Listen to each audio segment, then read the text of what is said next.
Poser la question ici, on a un problème de micro, hein. On est désolé. Donc bonjour à toutes et à tous. Nous reprenons donc notre cycle de conférences à l'Université de Perpignan. Je suis très contente de vous recevoir, assez nombreux. Et je ne sais pas s'il y a des personnes aussi en visio. Donc c'est avec un grand plaisir que je vais vous présenter Madame Lucia Diorio, une chercheuse de l'UMR à CEFREM, et puis nouvellement recrutée dans le cadre du dispositif CPJ à l'Université de Perpignan via Domitia. Donc Lucia est reconnue pour son expertise et la qualité de ses recherches dans le domaine de l'océanographie et en particulier l'écoacoustique. Donc c'est ce que tu vas nous expliquer un peu. Voilà. Mais elle est reconnue aussi pour son engagement dans la diffusion des connaissances et la culture scientifique. Lucia a un background en biologie, mais elle a obtenu un doctorat à l'université de Zurich, en Suisse, en bioacoustique et évolution de la communication animale.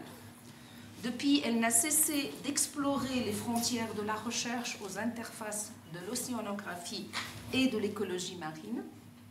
Elle a été co-titulaire d'une chaire industrielle de la Fondation partenariale Grenoble-INP au Gypsalab et a occupé différents postdocs à l'étranger et en France. Ses travaux portent sur l'exploitation des paysages sonores pour l'étude de l'environnement marin à différentes échelles spatiales et temporelles. Et surtout l'étude des relations entre habitat et environnement ainsi que les réponses aux réponses climatiques et humaines. Ces travaux ont fait l'objet de plusieurs publications internationales de très bon niveau et ont été présentés dans différentes conférences internationales et surtout diffusés au grand public, aux médias et à la presse. Lucia nous fera l'honneur de partager ses recherches et ses idées avec nous dans une présentation intitulée « Les paysages sonores sous-marins, une symphonie de découverte ». Nous sommes impatients de découvrir ces dernières avancées dans ce domaine passionnant. Et sans plus tarder, je vous invite à tous l'écouter avec attention, sa présentation qui promet d'être des plus intéressantes et enrichissantes. Merci beaucoup. Merci beaucoup, Samira. Merci beaucoup d'être venue. J'ai de la pression. Hein. Donc, oui, je vais vous parler de mon domaine de recherche et vous faire découvrir un peu les sons sous-marins. Est-ce que vous m'entendez bien? Comme il n'y a pas de... Ok, super.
Donc là, vous avez entendu combien de choses différentes?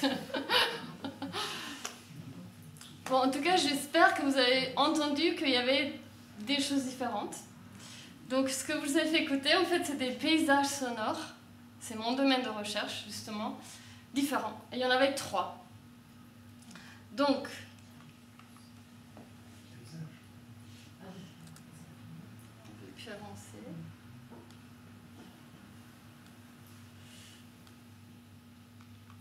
Voilà. Donc, le premier, c'était un paysage sonore, toujours sous-marin, d'un récif rocheux, là, d'une réserve marine. Le deuxième, c'était un enregistrement d'un paysage sonore d'un herbier en limite d'un herbier de Posidonie. Et le troisième, c'était le chant de la glace en Arctique en hiver. Donc,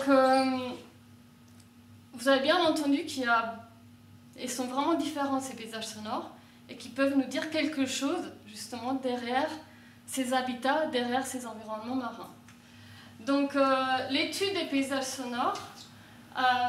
Donc, les paysages sonores se décrivent par tous les sons, ceux de la biophonie, c'est les sons biologiques, de la géophonie, c'est des sons abiotiques, donc non biologiques mais naturels, et anthropophoniques, donc humains, qui sont émis par un paysage et à travers un paysage, et qui forment des patterns acoustiques à plusieurs échelles, spatiales et temporelles. Et le premier, ces sons, donc c'est vraiment des propriétés écologiques d'un paysage. Et le premier à décrire les paysages sonores avec ces trois termes, biophonie, géophonie, anthropophonie, c'est Bernie Krause. Bernie Krause, c'est notre papa. Et Bernie, c'est quelqu'un d'exceptionnel en fait, parce que lui, c'est un musicien. Et Bernie Krause, lui, il a inventé dans les années 70 un synthétiseur pour la musique, qui était utilisé par les Doors, par les Pink Floyd, donc par Jimi Hendrix, donc par des grands groupes. Donc c'est une personne qui vient de la musique. Et lui, il avait une passion, il a toujours une passion pour les bruits de la nature. Et depuis qu'il peut enregistrer, à côté d'où il habite, en Californie, il enregistre toujours au même endroit, à la même période, à la même saison, des bruits de la forêt californienne. Donc il a et pas que, hein, mais il a des enregistrements qui datent de 50 ans, je pense, probablement c'est les plus vieux systématiques qui ont été faits. Et après, lui, il s'est tellement passionné pour les bruits de la nature, il a aussi écrit ce très beau livre, qui est sorti il y a quelques années, en 2014 je crois, qu'il est devenu scientifique. Et il a créé vraiment cette discipline, qu'est l'écologie des paysages sonores, avec d'autres, plus liés à l'écologie et pas liés à l'homme. Parce que ça existe aussi, la Soundscape Ecology, c'est ancien, c'est dans les années 70, ancien, c'est quand même pas si ancien que ça, mais c'est plus ce que l'homme perçoit des sons de l'environnement. Donc c'est pas l'étude des sons d'un environnement, mais c'est la perception des sons de l'environnement. Donc ça c'était un peu les débuts de la Soundscape Ecology.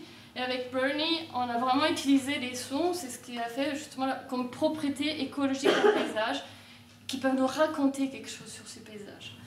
Donc c'est vraiment un peu le papa, et sa collection, une partie malheureusement est brûlée dans les incendies qu'il y a eu récemment, il y a quelques années, en Californie, mais une très grande partie de sa collection est au Muséum d'histoire naturelle de Paris, à la Sonothèque. Donc c'est quoi un paysage sonore sous-marin? Chez nous, en fait, quand on fait de l'acoustique, on écoute des sons, mais on les regarde.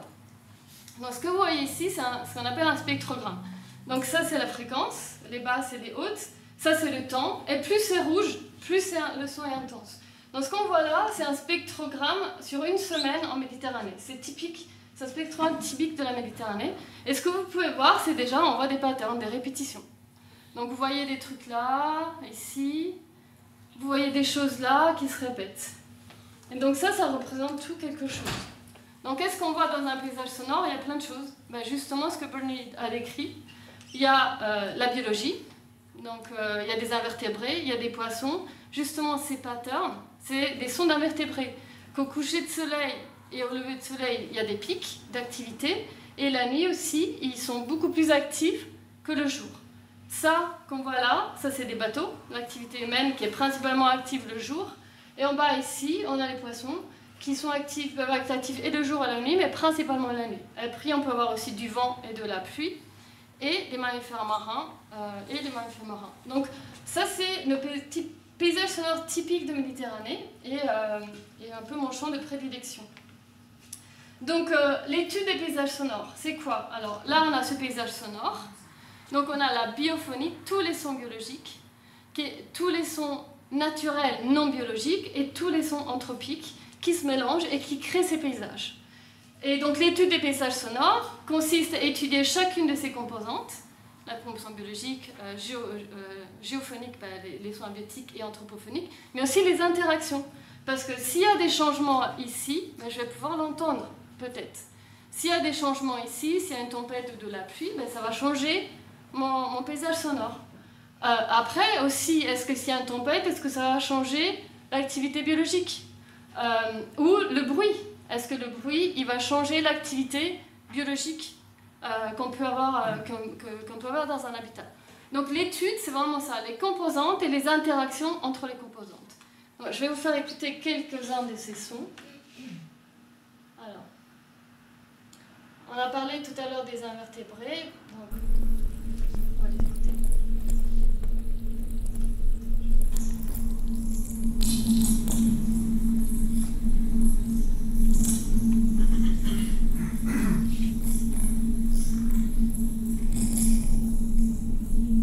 Ça, c'est des sons d'oursins. Alors, c'est des sons qui sont émis involontairement. Mais un oursin, quand il mange, il fait un bruit différent que quand il se promène. Parce qu'il a une lanterne, c'est une espèce de dent, une bouche avec des dents, et quand il croque, ça fait résonner l'oursin, le squelette, et ça fait un bruit qui est différent de quand il marche.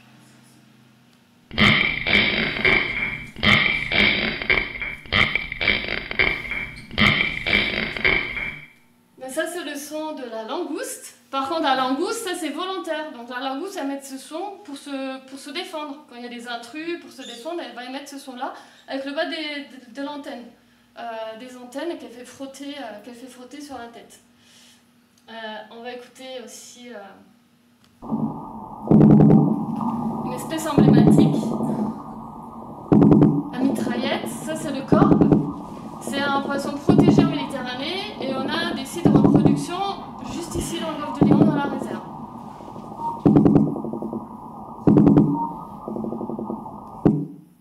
Oups. Et je vous fais écouter ça parce que ça, si on l'entend, on pense toujours à ça.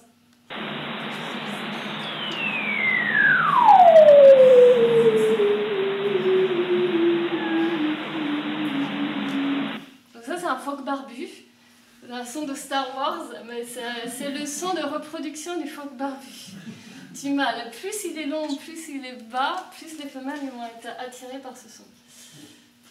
Aussi, on va écouter... ça, c'est en enregistrement sous l'eau. Hein.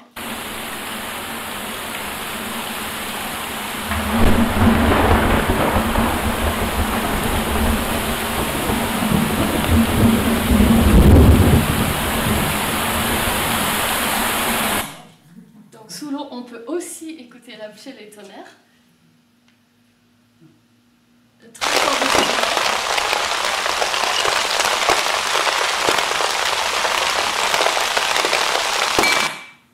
Je vais baisser parce que là, c'est les plus forts. C'est forcément les hommes.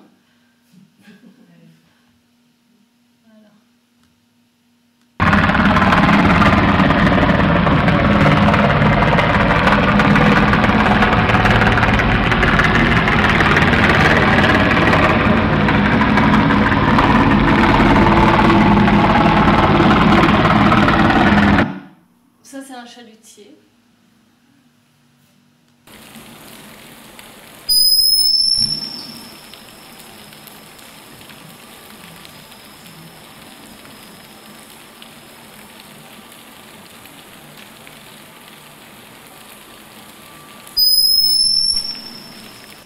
Ça, c'est les sonars militaires. Donc voilà, donc tous ces sons, tout ce mélange des sons, c'est ce qu'on étudie et c'est ce qu'on essaie d'exploiter. Donc aujourd'hui, vous savez bien, surtout les zones côtières, elles sont fortement impactées par plein de choses. Le réchauffement climatique, évidemment, l'eutrophication, la navigation, la pêche, Et tout ça, ça a un impact effectivement très important sur les zones côtières. Les zones côtières, sont les zones de prédilection d'études du CEFREM, pas que, hein, et aussi justement l'étude de ces changements. L'axe terre-mer, et comment justement ce qui se passe en terre va influencer ce qui se passe en mer, les crues et tout ça. Et donc au CEFREM, on étudie ces trois composantes, les géosciences, l'océanographie et l'écologie marine. Donc vous voyez bien, je pense, comment les sons peuvent interagir dans ça. Donc mon travail dans cette chaire CPJ que j'ai obtenue, qui s'appelle Symphonie, ça va être sur l'océanographie des paysages sonores. Et c'est justement l'intégration de paysages sonores dans l'étude des géosciences, de l'écologie marine et de l'océanographie. Donc l'interaction avec les trois thèmes principaux du CEFREM. Et vous avez bien vu que justement pour chacune de ces composantes, on a des sons qu'on peut exploiter. Et moi je suis fortement intéressée par tout ce qui est les changements, en fait, la dynamique marine et l'utilisation des paysages sonores pour étudier justement cette dynamique marine face aux changements externes. Et donc l'interaction entre l'écologie et l'océanographie en particulier. Donc l'objectif de mon travail, qui va être ici au CEFREM, c'est vraiment d'étudier cette dynamique des écosystèmes marins face aux changements environnementaux, et grâce au lien entre les paysages sonores et les phénomènes océanographiques et géophysiques. Donc aujourd'hui, je vais vous montrer un peu ma symphonie de découverte. Donc je vais vous montrer mes travaux. Il y en a d'autres, évidemment, il n'y a pas que les miens. Mais je fais un petit pêle-mêle des travaux que je mène. Et dont j'ai choisi ces trois thèmes. Donc la biodiversité, l'état et le fonctionnement des écosystèmes marins et les processus géophysiques et océanographiques. Ça va être beaucoup plus développé dans les années à venir. Donc en commençant par la biodiversité. Donc on a vu tous ces sons, tous ces jolis sons. Pour la biodiversité, on sait que tous les mammifères marins émettent des sons pour communiquer. Donc ils ont vraiment un rôle communicatif. Et il y en a aussi des invertébrés, des poissons. Et comme je disais tout à l'heure, parfois c'est des sons volontaires, parfois c'est des sons non volontaires. Les poissons, ils émettent principalement des sons volontaires. Donc pour la communication, on peut qu'on est un mammifère marin. Les invertébrés, pas tous. Donc il y a des sons volontaires et non volontaires. Mais on peut toujours les exploiter. Donc un exemple, le premier à décrire des sons de poissons, c'était Aristote. Donc ça date quand même. C'est pas, même les poissons ne sont pas muets et Aristote le savait déjà. Donc sur les 34 000 espèces de poissons qu'on connaît, 3% sont sonifères. On sait qu'ils sont sonifères, qu'ils émettent des sons. Par contre, 96% des espèces n'ont pas été étudiées. Et on sait qu'il y a 175 familles, et ces 175 familles de poissons représentent à peu près 80% des espèces de poissons existants. Il y a au moins une espèce qui pourrait émettre un son ou qui émet un son. Donc il y a un grand potentiel, mais pour l'instant on est à 3%. Donc il y a des grandes lacunes encore, il y a un manque de bases de données de référence. D'où, donc avec des collègues au niveau international, on a eu l'idée de lancer une bibliothèque sonore sous-marine, des bruits naturels, donc tous les bruits biologiques, non seulement des bruits connus, donc c'est pas qu'un musée, ça existe déjà des musées des sons, ça va être intégré dedans, mais aussi de tous les sons qu'on ne connaît pas, pour répertorier justement toute cette diversité qu'on commence à décrire, mais depuis pas très longtemps, et qu'on est déjà en train de perdre. Donc on a un travail dessus. Moi je suis une des PI, on est 3 PI, et on est un groupe de 50 personnes à peu près à travailler dessus, il y a des groupes de travail, tout ça. Et la semaine dernière, on a eu le label des Nations Unies pour ce projet. Et c'est un projet phare de Andos. Et on participera à la conférence à Barcelone au printemps prochain. Donc bon, il y a énormément de travail, mais c'est chouette, c'est beau. Donc voilà. Et donc pourquoi étudier la diversité sonore? Bon, là, je vais vous présenter des exemples des poissons. C'est ce qu'on ne connaît pas trop. Les mammifères marins, on connaît bien, les poissons moins. Donc ce que vous voyez là, c'est des spectrogrammes encore, donc le temps, la fréquence, et plus c'est noir, plus c'est intense. Donc vous voir, ça c'est des imagettes de différents types de sons de poissons. Donc les sons de poissons sont spécifiques, donc ils nous donnent une idée de la biodiversité. Ils reflètent des comportements, ça c'est extrêmement important. Donc est-ce que je suis en train de manger? Est-ce que je suis en train de me reproduire? Est-ce que je suis en train d'attirer de femelles, de me défendre? C'est donc des indicateurs aussi de l'activité de reproduction et des sites de frais, donc des sites fonctionnels, parce qu'il y a un son différent, il y a des sons différents qui sont émis, et aussi répondent à des impacts humains. Justement, c'est un comportement. Le comportement, il va varier beaucoup plus vite que la génétique. Donc s'il y a quelque chose qui me perturbe, je vais peut-être, comme le bruit par exemple, je vais me taire ou je vais parler plus fort. Donc il y a plein d'informations dans ces sons-là qu'on peut avoir en même temps.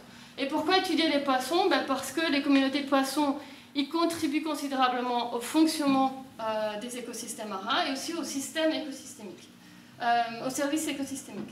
Donc il y a eu l'impact de l'homme, il est très important, notamment la pêche, qui a fait qu'il y a une grosse baisse de diversité aussi. Et les modifications de ces communautés de poissons, ils peuvent avoir un impact sur le fonctionnement d'un écosystème. Donc c'est vraiment important de suivre ces communautés de poissons. Pas qu'une espèce, mais toutes les communautés. Donc il y a déjà plusieurs années, c'est pas une super idée, mais c'était quand même nouveau, j'ai eu l'idée de traiter les sons, cette diversité sonore, un peu comme on traite la diversité taxonomique, donc des espèces. Dans la diversité taxonomique, donc il y a plusieurs espèces, comment on la décrit? On la décrit par la richesse et la diversité, par l'abondance, combien d'individus j'ai par espèce, et par la biomasse. Et ça, c'est mes communautés animales. Ma communauté acoustique, c'est tous mes sons, que je peux décrire aussi par une diversité et une recherche, par une abondance et par une énergie. Donc je peux traiter une communauté acoustique un peu comme une communauté animale et utiliser les mêmes outils écologiques qu'on étudie pour ça. Donc ça a été un peu le premier papier à décrire les types de sons de poissons en Méditerranée. C'est le deuxième qui a décrit en fait ces communautés sonores et c'est pas vieux, c'est 2019. Donc le premier, c'était 2 ans avant, c'était sur une grotte sous-marine. Et avant, il n'y avait pas grand-chose. Donc ça, en fait, je ne vais pas rentrer dans les détails, mais on a créé en fait un arbre dichotomique pour classifier un peu les sons en fonction de paramètres acoustiques. Et là, c'est un exemple, il y en a 14, et de ces 14, on connaît 4 espèces qui émettent les sons. Les autres, on ne connaît pas. Maintenant, on a plus de 50 types de sons, et 90%, on ne sait pas qui les émet. Mais bon, ça reste des sons, ça reste une diversité, et on a montré que cette diversité sonore est reliée à la diversité taxonomique. Donc là, c'est un exemple de cette diversité sonore issue d'enregistrements qu'on a fait en Méditerranée française. Donc il y a une trentaine de sites en Méditerranée française sur des sites de coralligènes. Le coralligène, c'est un hotspot de biodiversité, c'est des sites protégés. Et on a fait une cartographie sonore. Ce qu'on a vu, ce que vous voyez là, ça c'est différents types de sons. Donc là il y en a 28 avec leur abondance. Donc il y a des sons qui sont très rares, il y en a très peu, il y a d'autres sons qui sont très abondants, il y en a beaucoup. Ici c'est les 30 stations. Chaque colonne c'est une station et chaque couleur c'est un type de son différent. Donc, et ça c'est les régions. Donc on a vu qu'il y avait tout est très riche, c'est très riche partout, mais il y a des différences, il y a quelques différences au niveau des régions. Et puis surtout, nous on était intéressés de voir est-ce que ces sons sont liés à l'habitat ou pas.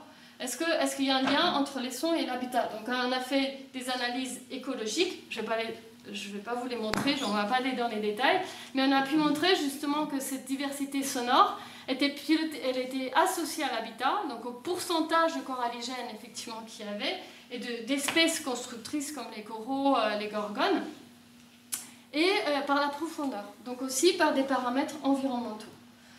Une autre chose qu'on peut regarder quand on regarde cette diversité sonore, c'est est-ce qu'il y a des différences en fonction de la protection d'un habitat. Donc moi je travaille beaucoup avec les aires marines protégées, notamment ici beaucoup dans le golfe du Lion, et ça c'est une étude qu'on a fait sur plusieurs, donc dans la réserve marine Sabarbanio sur le golfe du Lion, le parc du golfe du Lion, une autre aire marine protégée en Italie en Sardaigne et une autre aire marine protégée en Italie en les Cinq Terres. Et on a réuni toutes les données de diversité, donc on a fait tous les types de sons différents, et on les a tous mis ensemble, et ce qu'on voit, c'est justement, et ça c'est deux masters qui ont aussi contribué à cette étude, Marine qui maintenant est en thèse, et Juan de Sorbonne qui était avec moi l'année dernière. Et on a montré justement que dans les zones très protégées, donc un c'est très protégé, réserve intégrale, moyennement protégé et peu protégé, qui a beaucoup plus de richesse sonore dans les zones protégées que non protégées. Maintenant, si on regarde un peu plus en détail, donc là, en orange clair, ça c'est les zones très protégées. C'est un exemple, hein, j'ai pris très protégé, peu protégé. Donc ça c'est de réserve intégrale, jour et nuit. Donc ça c'est le jour et ça c'est la nuit. Donc on voit bien qu'en réserve intégrale, il y a généralement beaucoup plus de sons que dans les où c'est peu protégé. Et aussi, on voit que, et nous on était assez surpris, qu'il y a beaucoup de sons et de diversité sonore aussi le jour.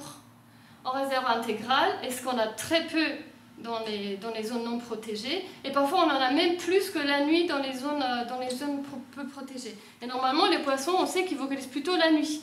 Mais là, on se pose la question, justement, est-ce que cette baisse ne serait pas liée à l'activité humaine? Donc c'est quelque chose qu'on est en train de creuser en ce moment. Et une autre chose importante, c'est que uniquement dans les réserves intégrales, on a retrouvé des sons de reproduction, des sites de reproduction d'espèces emblématiques, comme le corbe et le mérou. Donc d'où l'importance des réserves intégrales. Donc là, malheureusement, je ne vais pas réussir à l'intégrer, je vais basculer sur une petite vidéo. Est-ce que je vais y arriver?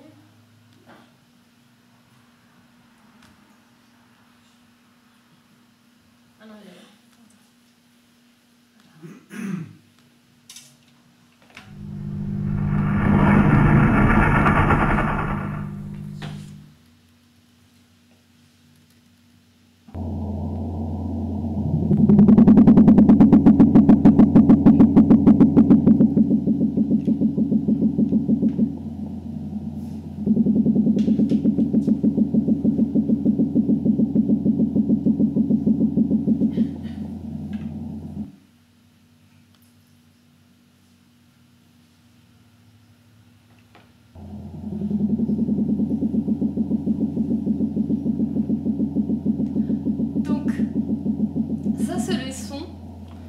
D'un poisson qu'on appelle Ophidion rockeyi. Et ce poisson, il a été décrit comme déficient par l'IUCN. Et on a très peu de données sur ce son-là. Ça, c'est justement la distribution présumée de ce poisson-là, Ophidion rockeyi. Et par les méthodes traditionnelles, donc c'est souvent la pêche et le recensement visuel. On a très peu de recensement visuel, mais surtout par la pêche. Donc en 63 ans de pêche de méthode traditionnelle, on l'a vu en 61 sites. Et en 10 ans d'acoustique, on l'a retrouvé sur 38 sites. Donc ça fait 3 fois plus par acoustique passive. Donc là, on a vraiment, avec cette étude qui est sortie la semaine dernière, on a montré que l'acoustique passive, parfois, permet justement d'acquérir des connaissances où il y a des lacunes. Parce que ça, c'est un poisson qui vit la nuit. Et le jour, il est enfoncé dans le sable. Il sort la nuit, il commence à chanter. Et ce qu'on a remarqué justement en commençant à écouter un peu partout, c'est qu'il était partout. Moi, c'est un peu la blague des mers, quoi. Partout, je mets un hydro, j'entends cet ophidion-là. Et c'était bizarre parce que jusqu'à maintenant, c'était déficient, justement. On ne savait pas trop qu'est-ce qu'il fait, où il est. Donc on voit que l'acoustique, parfois, elle peut nous dévoiler des choses sur des espèces qu'on appelle cryptiques, cachées, et qu'on ne voit pas très bien. Et aussi, une autre chose qui m'intéressait beaucoup et qui continue à m'intéresser, c'est justement l'utilisation de ces sons dans des habitats clés.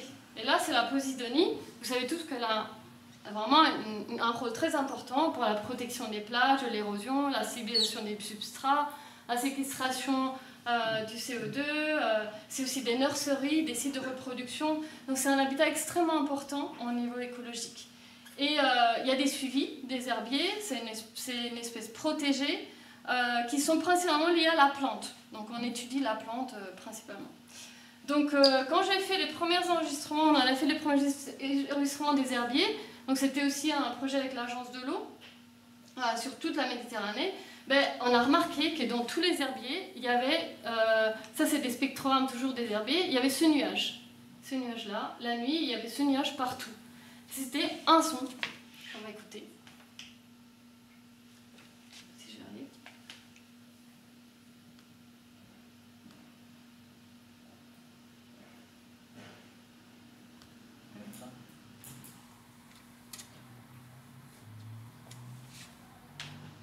On n'entend pas, hein? Je sais pas pourquoi. Bon, je le limite. Ça fait quoi. Voilà. Donc il y avait ce son, et il est partout. Donc je me suis dit, bah, il faut que je vais étudier un peu ce son-là, et qu'est-ce qu'il peut nous raconter? Est-ce qu'il peut nous raconter quelque chose sur les herbiers? Donc il y a même eu un documentaire, un petit documentaire sur ce bruit. Donc c'était un documentaire qui a été fait sur Arte, sur les sons de la mer, de la terre et du ciel. Et il y avait un épisode de 10 minutes sur ce travail-là, sur le poisson mystérieux. Et en fait, ça nous a pris 3 ans pour savoir qui émettait ce son. Et c'est avec mes collègues de l'Université de Liège, avec Parmentier et Martha Bolgan, qu'on s'est mis à chercher justement qui émettait ce son, parce qu'il était partout.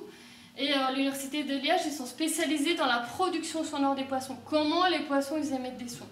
Et donc là, nous, on avait une suspicion. Et puis Eric me disait, non, c'est pas possible parce que ce poisson-là, il n'a pas de vessie natatoire, il ne peut pas faire un son comme ça. Oh, merde, qu'est-ce que c'est? Donc on ne savait plus trop. Et finalement, on a quand même essayé des caméras, on a fait plein de tests. Et finalement, on a quand même trouvé que c'était bien cette espèce-là. Et c'est la rascasse qui émet ce son. Et en fait, ce qu'on a trouvé, c'est justement principalement les gens qui sont à Liège, c'est que la rascasse, c'est un peu un cordophone de la mer, une guitare de la mer. Donc on a trouvé qu'il y avait des tendons, des gros muscles autour de la tête, avec des gros tendons que vous voyez ici.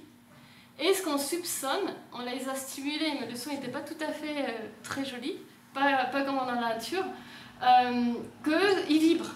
Et c'est la vibration de ces tendons-là qui va faire ce bruit-là. Donc c'est un mécanisme nouveau de production sonore qu'on avait découvert, qui n'a pas besoin d'une vessie natatoire pour être émis. Donc, et c'est là qu'on a découvert justement que c'était la rascasse. Donc mon travail après, c'était d'extraire des paramètres acoustiques de ces nuages, de ces sons de quoi. Donc je ne vais pas du tout aller dans les détails, mais avec ces paramètres acoustiques, on a créé un index acoustique. Donc de 1 à 6, un index bas, un index très haut. Et on s'est posé la question, est-ce qu'il corrèle avec quelque chose dans l'habitat? Donc on a fait des études dans un site avec un herbier pas du tout en bonne santé à Antibes et un en super bon état dans le parc marin de la Côte Bleue à Marseille. Et on a vu que effectivement l'index acoustique il était beaucoup plus élevé quand ça allait bien. Et après, on a corrélé cet index acoustique, on a calculé cet index acoustique pour les 30 sites d'herbiers qu'on avait étudiés, et corrélé avec un index de qualité de l'herbier qui s'appelle BIPO. Et on a vu qu'il y a une très forte corrélation entre notre index acoustique et ce BIPO-là. Donc ça veut dire que plus l'herbier va bien, plus il y aura aussi des animaux probablement, en tout cas la rascasse, elle va bien elle est bien, et en tout cas elle émet ce son-là. Et c'était aussi corrélé avec la hauteur des feuilles. Donc on pense que c'est aussi un son de territorial. Parce que bizarrement, la rascasse, c'est un poisson qu'on trouve aussi dans le rocheux. Quand on fait des enregistrements dans le rocheux, la rascasse, ce son-là, ce quoi, on l'entend, mais pas comme dans les herbiers. C'est seulement dans les herbiers, on a ce nuage de quoi. Donc la rascasse, elle change son comportement acoustique en fonction d'où elle est. Et donc là, elle se cache, elle est cachée, donc elle dit « je suis là, c'est ma place ». Elle voit personne, donc on pense que c'est vraiment pour défendre son territoire. Donc on a trouvé que ce son, c'était peut-être un son indicateur d'un habitat. Et un peu dans le même principe, un petit peu différent, ça c'est un projet en cours avec un collègue du CNRS, Lorenzo Baramanti, qui est au LECOB. Et on a deux projets. Un projet qui est porté par l'UPVD, financé par la Fondation Prince Albert de Monaco, et un autre qui est tout neuf, qui est avec Andor de Paul, qui étudie les forêts animales, donc les forêts de coraux et gorgones. Et ça, c'est un projet qui a été financé par BNP Paribas et porté par Lorenzo et Laetitia Edouan du CREOB. Et moi, je fais la partie son dans ce projet-là. Donc là aussi, on a travaillé pour ce projet-là, on a travaillé avec des aires marines protégées. On est toujours en train de travailler avec des aires marines protégées. Et pourquoi on travaille sur ces forêts animales? Parce qu'elles ont un microclimat. C'est des hotspots de biodiversité. Elles augmentent la biodiversité d'un habitat. Et elles sont aussi en danger, surtout par le réchauffement climatique. Dans le parc national des Calanques, depuis l'année dernière, il n'y a plus une seule gorgone. Tout est mort. Il y a eu vraiment ces vagues de chaleur, ces incendies sous-marins. Les gorgones sont extrêmement sensibles à ça.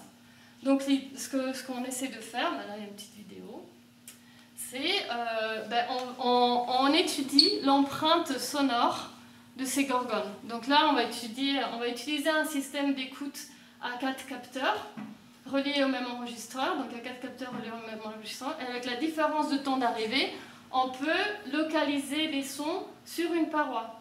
Et très précise. Donc là, on étudie des parois de gorgones. Ça, c'est Lorenzo qui fait les mesures de la densité et de la démographie des gorgones sur des quadrats de 1 mètre sur 1 mètre. Et on écoute un quadrat qui fait 3 mètres sur 3 mètres. Le même sur lequel on prend là aussi la démographie. Donc après, on veut relier ça justement. Et ce qu'on a vu jusqu'à maintenant, c'est justement quand là où il y a des gorgones, il y a beaucoup plus de sons où il y a des gorgones par rapport à là où il n'y a pas de gorgones. Et il y a une très forte corrélation justement entre le son et la densité. Et l'idée, c'est à travers le son de trouver un minimum, une unité minimale de conservation. Donc combien de gorgones il faut pour que la fonction de l'habitat est maintenue? Pas juste protéger un arbre, mais combien d'arbres il faut pour que la fonction de la forêt soit maintenue. Et on essaie de faire ça avec le son. Donc voir si ça peut marcher, si le son peut être un indicateur justement de ça et de la qualité. Et en ce moment, je travaille beaucoup sur les forêts marines. En général, c'est un gros projet européen dans lequel je suis impliquée.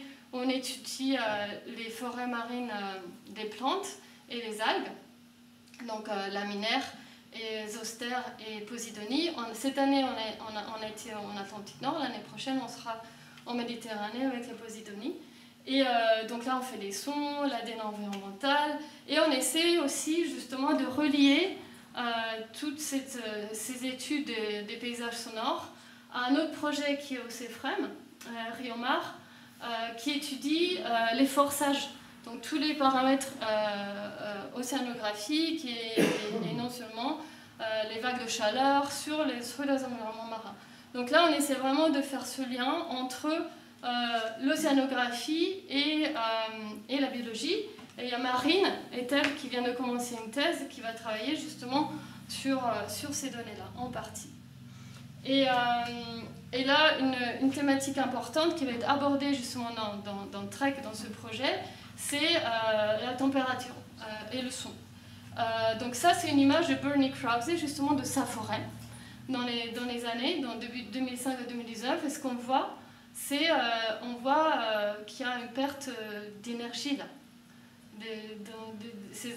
Depuis 2013, il y a de moins en moins de sons et de moins en moins d'énergie sonore.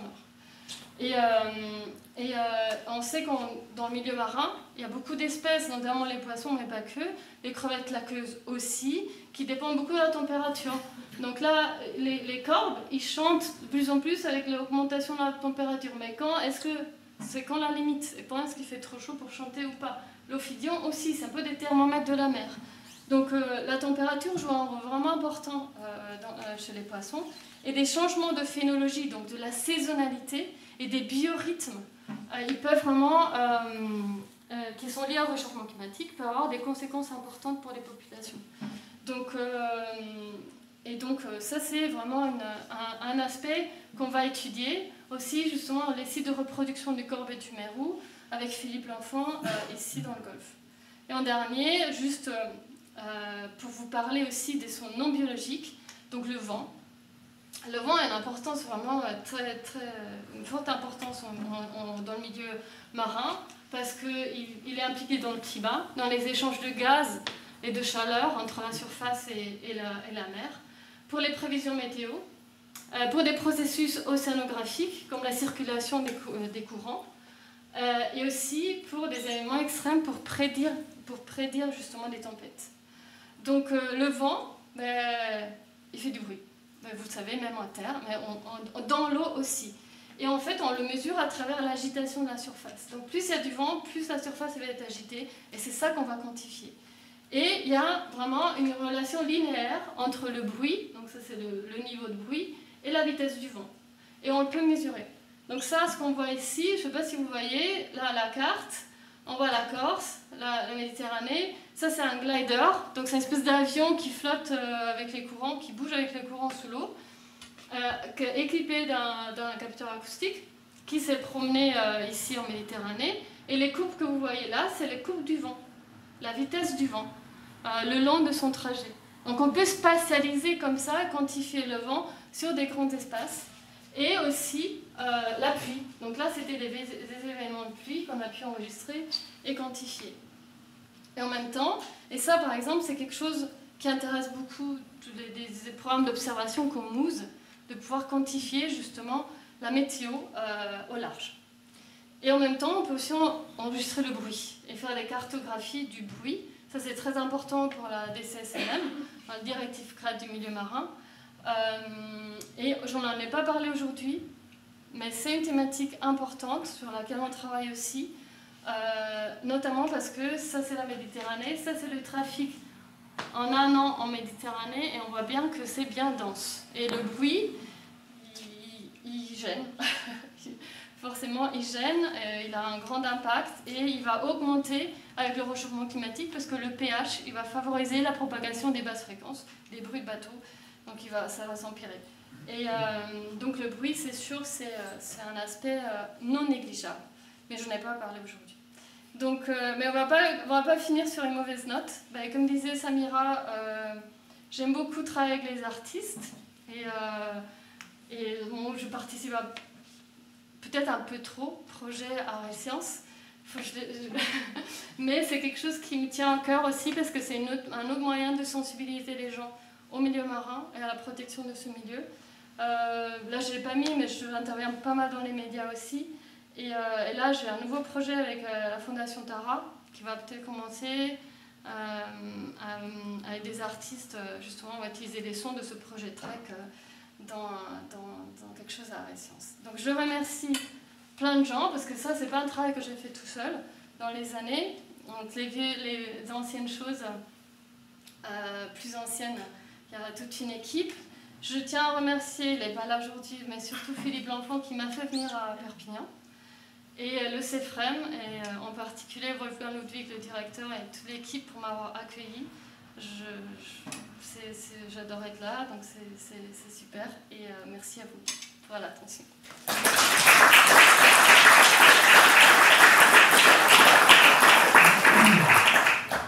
Merci beaucoup, Lucia. Des questions, je pense. Moi, j'aurais une question sur la captation. Parce que pour récupérer les sons de l'oursin, par exemple, il faut attaquer la distance de l'oursin pour avoir cette qualité de son. Parce que là, quand je suis plongeur, je n'ai jamais entendu un bruit d'oursin. Donc, bon, peut-être mon système auditif n'est pas très bon, mais enfin bon, voilà. Et puis aussi, si le thermocline a une influence sur vos mesures. Oui, alors la première, ça c'était un enregistrement qu'on a fait en aquarium. Mais le bruit d'oursin, on les entend, comme c'est souvent pas un seul oursin, mais plusieurs oursins, on les entend quand même à quelques dizaines de mètres, voire un peu plus, quand il y en a plusieurs. Ouais. Le son de la crevette claqueuse, la crevette claqueuse c'est vraiment le son dominant dans les zones rocheuses, tempérées et récifales. En fait, elle ferme sa pince très fort. C'est une crevette qui a une pince qui est beaucoup plus grande que l'autre. Elle crée une bulle de cavitation qui fait exploser. Mais ça, on peut l'entendre à 3 km en Méditerranée. Donc ça dépend vraiment du type de son. Je ne vous ai pas fait écouter la coquille Saint-Jacques. La coquille Saint-Jacques, ça fait un bruit aussi. Et la coquille Saint-Jacques, je l'entends à 1 ou 2 mètres quand il n'y a pas de bruit ambiant. Donc après, ça dépend toujours aussi du bruit derrière. Mais tous les crépitements, si vous mettez la tête sous l'eau, sans cagoule et sans détendeur, vous allez entendre ces bruits-là. Et dans ces crépitements, il y a surtout la crevette laqueuse. Mais la nuit, il y a beaucoup l'oursin et plein d'autres invertébrés en fait.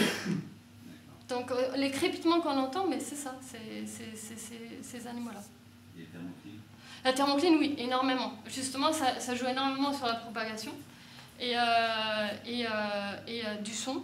La température, c'est probablement le facteur principal de la différence de propagation. Donc la thermocline joue. Donc moi, si je suis en dessous de la thermocline et au-dessus de la thermocline, je vais entendre des choses complètement différentes. Pas complètement différentes, mais très différentes. Donc là, en zone côtière, souvent on se trouve, ça dépend. Ça dépend de la saison. Donc justement, on lit toujours, j'ai toujours des capteurs de température sur les enregistreurs. Quand c'est possible, on essaie d'enregistrer en dessous et au-dessus, mais on peut carrément suivre la thermocline par acoustique. Ouais. Merci, d'autres questions, oui. En fait, sur le spectrogramme, comment on fait pour arriver à finalement savoir que c'est un poisson qui a fait le lapin? Dans tout le bruit environnant, parce que par exemple pour les mammifères, on sélectionne des plages de fréquences. Là, du coup, si on a un paysage entier, comment dedans on arrive à dire ça c'est un poisson, ça c'est plus Voilà, je ne vais pas montrer, mais ça c'est justement une autre, pas vraiment une théorie, mais c'est un concept qu'on a développé dans les années. C'est justement, il y a différents niveaux. Alors, il y a le premier niveau, c'est les sons individualisables. Donc c'est tous les sons des poissons, tous les sons d'invertébrés ou de mammifères marins que je peux reconnaître, je vois une forme. C'est justement les petites imagettes que je vous montrais. Les poissons, ils sont tous en dessous de 2000 Hz, donc c'est quand même bas. C'est bas et ils sont tous dans ces plages-là. Donc ça, c'est mon premier niveau, c'est ce qui me permet de faire cette diversité.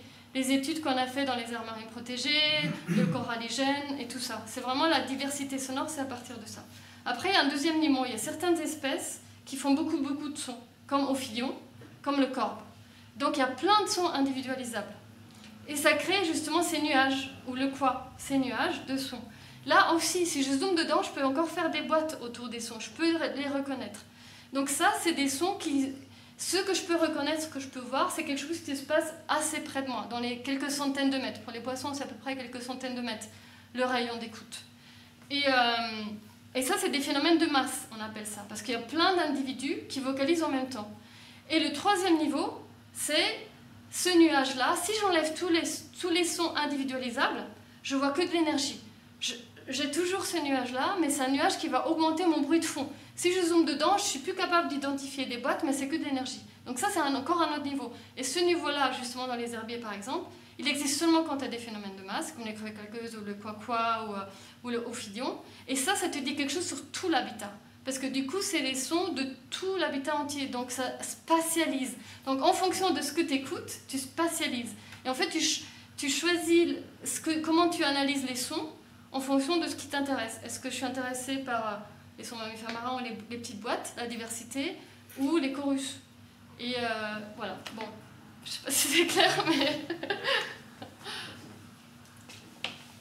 D'autres, oui. Est-ce qu'on peut apparenter le paysage sonore à un bruit ambiant ou c'est une autre définition différente?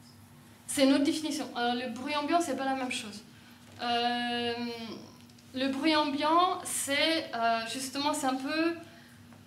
Le vrai bruit ambiant, c'est tout sauf les sons individualisables. C'est ce que tu enregistres. Et souvent, justement, c'est fait... quand on parle de bruit ambiant, c'est des mesures qui sont faites à 60 mètres ou plus de profondeur. Donc, il y a principalement... C'est le vent qu'on entend, c'est les vagues qu'on entend. C'est pour les bruits naturels et le bruit anthropique. Après, c'est vraiment ça, c'est le bruit ambiant. C'est quelque chose qui est un sonifère un peu tout. Et après, ça c'est nous qui faisons cette distinction-là. Mais après, on peut parler de... Les gens souvent parlent de bruit ambiant en général, quand le bruit ambiant est élevé parce qu'il y avait beaucoup de bateaux. Mais c'est vrai en même temps. Mais le passage d'un bateau qui fait un bruit très fort, nous, normalement, on ne l'inclut pas dans le bruit ambiant. question? Oui. Moi j'en ai une autre, c'est que c'est étonnant quand même qu'il y ait que 96% qui soient inconnus d'un point de vue sonore des espèces, parce que, je sais pas, moi je prends un poisson, je le mets dans un aquarium un peu assez grand pour qu'il n'y ait pas trop d'influence du biotope, j'essaye de mesurer un peu ce qu'il raconte pendant ce temps-là. Est-ce qu'on ne peut pas caractériser un certain nombre d'attitudes avec ça? C'est ce qu'on fait. C'est ce qu'on fait, mais c'est extrêmement laborieux. Et pas tous les poissons vocalisent dans l'aquarium. Alors, la rascasse, là, c'était un problème. Et non, rascasse, on l'a fait. Ouais. On l'a fait, on a pris des rascasses, on les a mis en aquarium, on a écouté les rascasses qui étaient déjà dans des aquariums. On les a écoutés dans leur milieu avec des micros la nuit. C'était assez épique. Et non, en fait, quand tu l'enlèves de son habitat, elle arrête. Ben, c'est pas son habitat, elle a plus son comportement naturel. Et donc du coup, oui, parfois c'est difficile justement. Et on a réussi à la filmer sur une roche avec une caméra, avec des phares. Et on a vu, bon, après c'était pas flagrant, les trucs ils faisaient un son en même temps. On avait mis des cages transparentes autour, mais franchement c'était épique ce truc, 3 ans. Donc oui, c'est pas toujours si facile que ça. Et dans l'aquarium, t'as beaucoup de bruit. Et du coup, dans les aquariums, en fait, on se pose la question. Moi, j'ai beaucoup travaillé à Océanopolis. Justement, on a fait des inventaires, des grands inventaires des sons, d'invertébrés surtout. Mais on mettait aussi des micros dans les bassins tropicaux. Il y a des sons, mais c'est jamais comme en nature, parce qu'ils se voient, parce que c'est plus leur habitat, ils n'ont plus les comportements naturels. Donc, après, dans les récifs coralliens, on connaît beaucoup plus, parce que c'est plus facile, ils vocalisent beaucoup le jour, donc tu peux carrément aller avec un micro et tu fais une espèce d'interview. Et aussi, tu les prends, tu les écrases un peu, ils font un bruit, mais c'est un bruit un peu de détresse. Donc on ne sait pas combien... en nature, si on l'entend aussi bien, souvent... Bon, mais ça fait quand même des bruits. On sait en tout cas que c'est un poisson qui fait des bruits. Et après, on regarde l'anatomie. Et souvent, quand on ouvre, même dans des archives, on peut voir s'ils ont des organes qui permettent d'émettre des sons. Donc les 3%, c'est ceux qui émettent des sons ou qu'on pense qu'ils émettent des sons parce qu'ils ont des organes pour le faire. Donc il y en a beaucoup. Mais franchement, on est vraiment encore loin de... On pense que justement, à 90% des sons, j'ai plein de sons, mais 90% on ne sait pas qui les émettent. Donc peut-être c'est des mêmes espèces qui en mettent plusieurs, mais probablement c'est aussi différentes espèces qui les émettent. Mais c'est pas si facile que ça. Les sars, moi je me bats avec les sars. Je suis sûre que j'avais entendu un sar, mais j'arrive pas à le faire focaliser en aquarium, donc c'est extrêmement chronophage. Et bon, donc voilà. Et c'est pas vraiment mon métier de faire ça. Je suis pas très forte à faire chanter les poissons.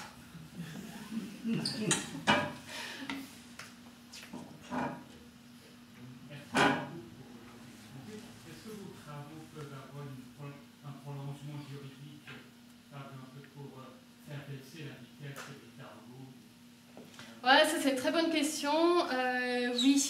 Oui, et ça commence. Ça commence justement, il y a des... nous, dans le petit, ça fait longtemps justement que je travaille avec les aires marines protégées et quelque chose, on a réussi à les mettre en place. Et justement, c'est la limitation de vitesse ou le contournement de certaines zones. Par exemple, en Italie, les aires marines protégées sont différentes qu'en France. En Italie, tu as une zone A, c'est la zone de réserve intégrale, et tu as une zone B qui est autour, où tu peux faire des choses. Dans la zone A, tu ne peux pas transiter, tu ne peux pas pêcher, tu ne peux pas plonger, tu ne peux pas te baigner, tu ne peux rien faire. En France, aussi, tu as des zones intégrales, mais tu peux les traverser avec les bateaux. Et là, il y a maintenant de plus en plus d'aires marines protégées, ils essaient de mettre en place justement des limitations de vitesse. Le problème derrière, c'est contrôler. Contrôler parce que l'été, vous imaginez, avec toutes les personnes qu'il y a sur l'eau, c'est vraiment pas facile. Il faut beaucoup d'agents qui courent derrière les personnes qui vont trop vite et qui peuvent les sanctionner. Après, les cargos, ça commence aussi. Il y a des gros projets, un aux États-Unis et un en Europe, qui justement travaillent sur la réduction des vitesses des cargos, surtout près des côtes, et aussi changer les hélices. Il y a des gros travaux qui sont faits sur les hélices, et des hélices moins bruyantes. Donc, et des moteurs, pas seulement les hélices. Donc ça commence à prendre. On n'est pas tout à fait là, hein, pas du tout, mais surtout parce que le trafic il augmente, mais la sensibilité commence à venir. D'autres questions? Oui. Est-ce que vous avez des enregistrements pendant le Covid et est-ce qu'on voit une différence dans les comportements humains sûrement, mais animaux? Alors oui, on a des enregistrements pendant le Covid. Donc on a eu la chance parce qu'on a fait des enregistrements à Marseille avec le Parc national Calanque. Comme je fais partie du CS, c'était le bon tuyau parce qu'ils pouvaient aller sur l'eau. Et ils ont mis des enregistrements dans le golfe de Naples aussi. Donc ce qu'on a vu dans les analyses, on a surtout regardé la baisse en fait, du bruit. Et il y a 10 décibels, on a trouvé 10 décibels de baisse de bruit à peu près, mais 10 décibels ça paraît rien. Mais les décibels c'est en échelle logarithmique. Donc ça veut dire si moi je suis un poisson et je vocalise, si j'ai 10 décibels en moins, je peux faire écouter mon son 4 fois plus loin. Donc au lieu de me faire entendre à 100 mètres, je me fais entendre à 400 mètres. Donc c'est quand même des chiffres énormes. Et au niveau biologique, c'était la mauvaise période.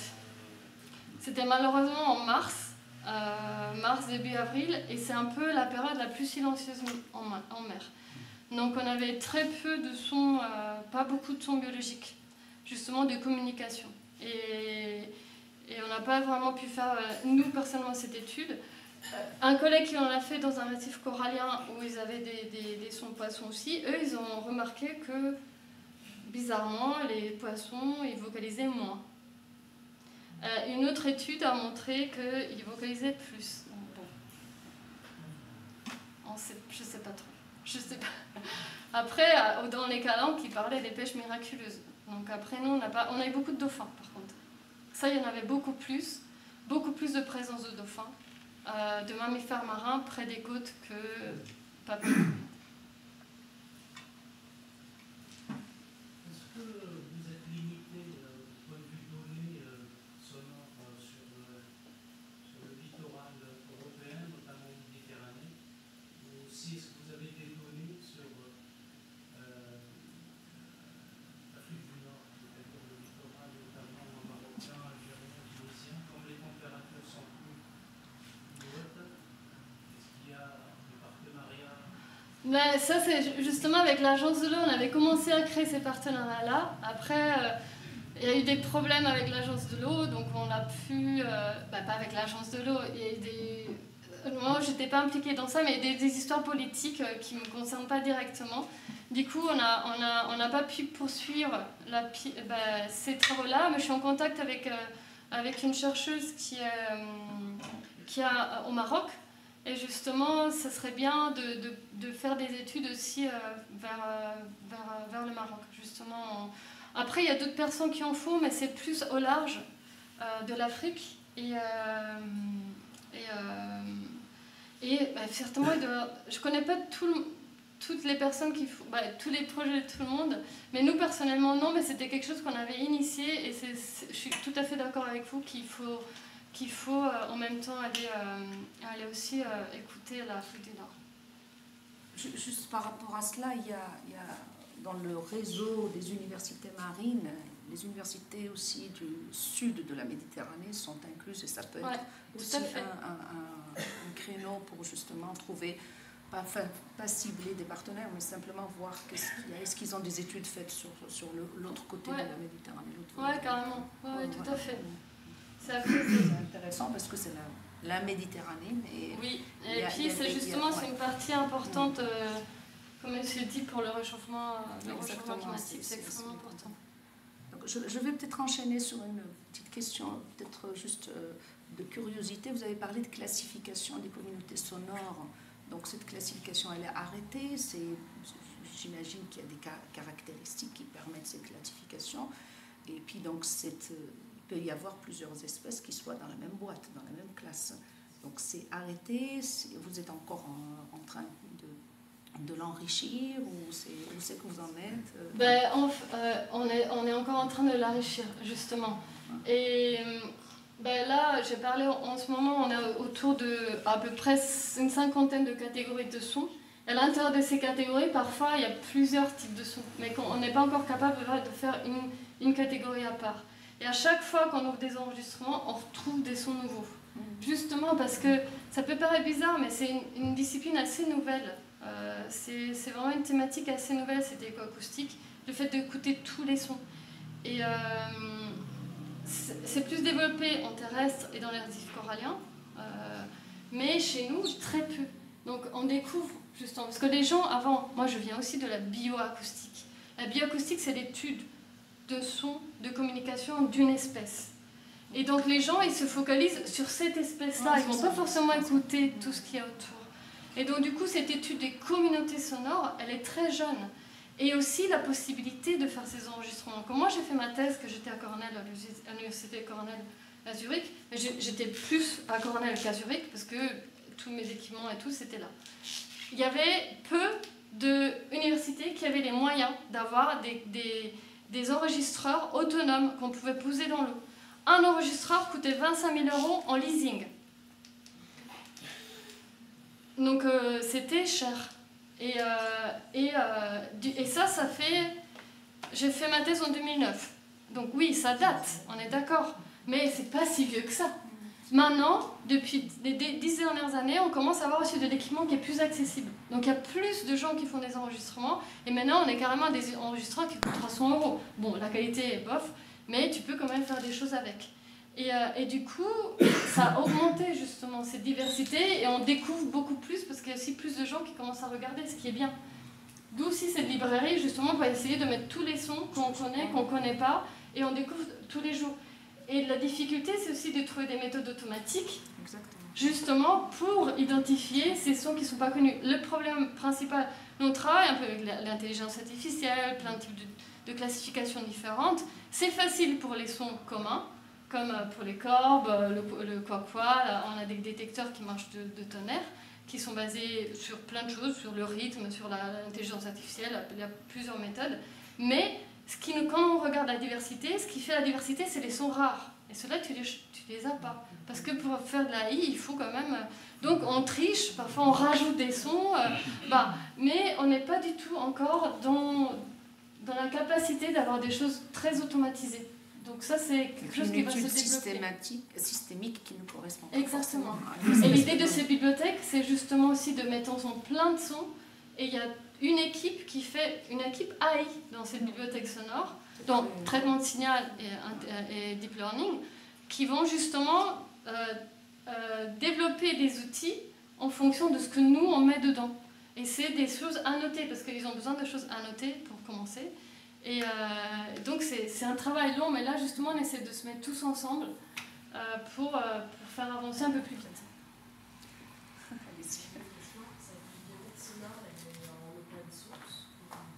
Alors, est-ce que vous avez un partenariat avec toutes les autres études qui aussi enregistrent pas mal pour les enregistrements? Est-ce que vous y avez accès? alors là, on est vraiment dans la construction de la bibliothèque sonore. Elle n'existe pas physiquement, il y a un site internet. C'est quelque chose qui va prendre du temps. Donc là, on a justement des groupes de travail. On a un groupe de travail classification.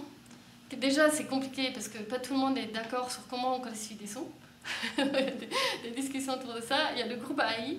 Il y a le groupe qui fait plus la partie interface avec le public.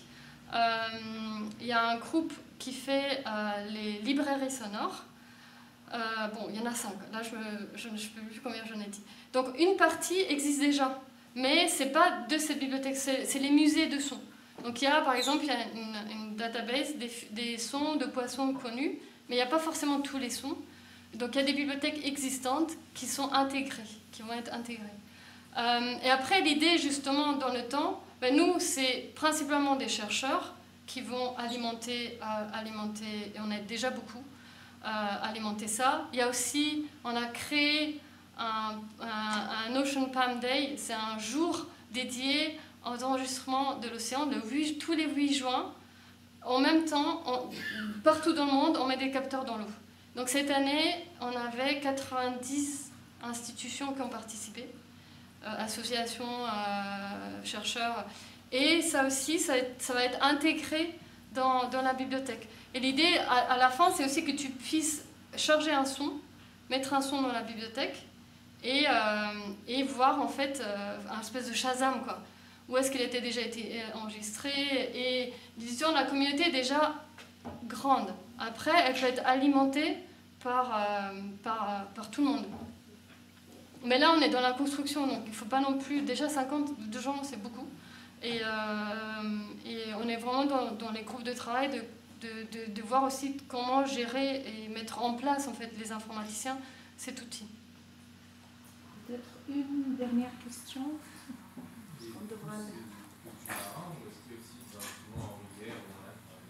Rivière et lac aussi. Aquatique. C'est l'aquatique.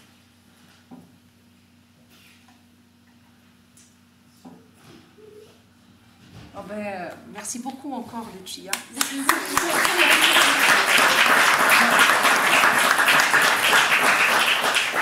Merci au public. Et notre rendez-vous, le prochain rendez-vous, c'est une conférence sur l'intelligence artificielle. C'est l'opportunité et risques autour de ça. Donc, il sera, voilà, je sais pas, top. Donc voilà, donc nous vous attendons, nous enverrons un message pour... Merci beaucoup.